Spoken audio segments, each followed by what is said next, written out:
চট্টগ্রামে কেএনএফের 20,000 ইউনিফর্ম জব্দ। চট্টগ্রাম নগরের একটি কারখানা থেকে 6 দিন আগে 20,300টি সন্দেহজনক পোশাক জব্দ করা হয়েছে। 17 মে রাতে নগরের বায়জিদ বোস্তামি থানার নয়ারহাট এলাকার রিংভো অ্যাপারেলস থেকে পোশাকগুলো জব্দ করে গোয়েন্দা পুলিশ।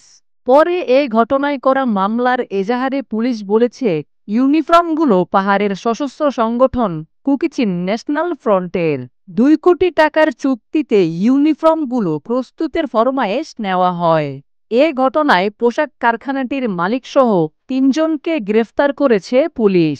গ্রেফতারকৃত 3জন হলেন শাহিদুল ইসলাম, গোলাম আজম ও নিয়াজ হায়দার। পুলিশ জানিয়েছে, শাহিদুল ইসলাম কারখানার মালিক, অন্য 2জন পোশাকগুলো তৈরির ফরমায়েশ এনেছিলেন।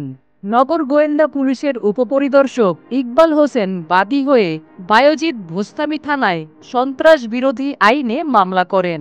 মামলায় গ্রেফতারকৃত 3জন ছাড়াও রাঙ্গামাটির মংহলাসিন মারমা নামের এক ব্যক্তিকে আসামি করা হয়। মামলা করলেও নগর পুলিশ এই বিষয়ে আনুষ্ঠানিকভাবে কিছু বলতে রাজি হয়নি। তবে পুলিশের অভিযানের দিন ঘটনাস্থলে থাকা জব্দ তালিকার রিংভো অ্যাপারেলস উৎপাদন ব্যবস্থাপক মোহাম্মদ কামরুজ্জামান আজ খবর রূপান্তরকে বলেন, কাপড়গুলো যে অবৈধ তা আমরা জানতাম না। পুলিশ আসার পর আমরা জানতে পারি। পুলিশের করা মামলায় বলা হয়েছে, গত মার্চে পোশাকগুলো কারখানাটিতে ফরমায়েশ দিয়েছিলেন গোলাম আজম ও নিয়াজ হায়দার। তারা মংহলাসিন মারমা ওরফে মং নামে একজনের কাছ থেকে 2 কোটি টাকা চুক্তিতে পোশাকগুলো তৈরির ফরমাশ নেন। চলতি মাসে পোশাকগুলো সরবরাহের কথা ছিল।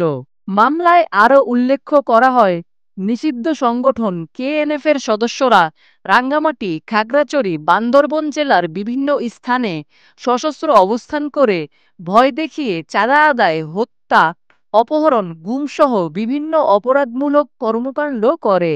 গ্রেফতার ও অজ্ঞাত পরিচয় আসামিরা বাংলাদেশের অখণ্ডতা, সংহতি, জননিরাপত্তা ও সার্বভৌমত্ব বিপন্ন করতে অবৈধভাবে বিভিন্ন উৎস থেকে অর্থ সংগ্রহ করে।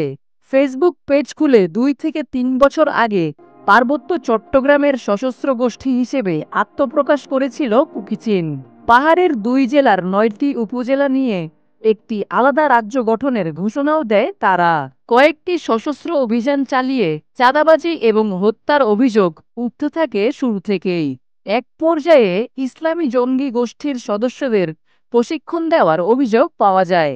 এরপর আইনশৃঙ্খলা রক্ষাকারী বাহিনীর সঙ্গে সশস্ত্র সংঘাত হয় কয়েকবার। পাহাড়ের 2 ব্যাংকের 3 শাখায় ডাকাতিও করে সশস্ত্র গোষ্ঠীটি। বান্দরবনের 2 জেলায় 17 ঘন্টার ব্যবধানে 2 ব্যাংকের 3 শাখায় ডাকাতির ঘটনা চাঞ্চল্যর সৃষ্টি করে। প্রতিবেদনটি ভালো লেগে থাকলে আপনার ফেসবুক টাইমলাইনে শেয়ার করুন এবং খবর রূপান্তর পেজটি ফলো করতে ভুলবেন না। সেই সঙ্গে আমাদের ইউটিউব চ্যানেলটি সাবস্ক্রাইব করে রাখুন। এতক্ষণ খবর রূপান্তরের সাথে থাকার জন্য আপনাদের সবাইকে অসংখ্য ধন্যবাদ।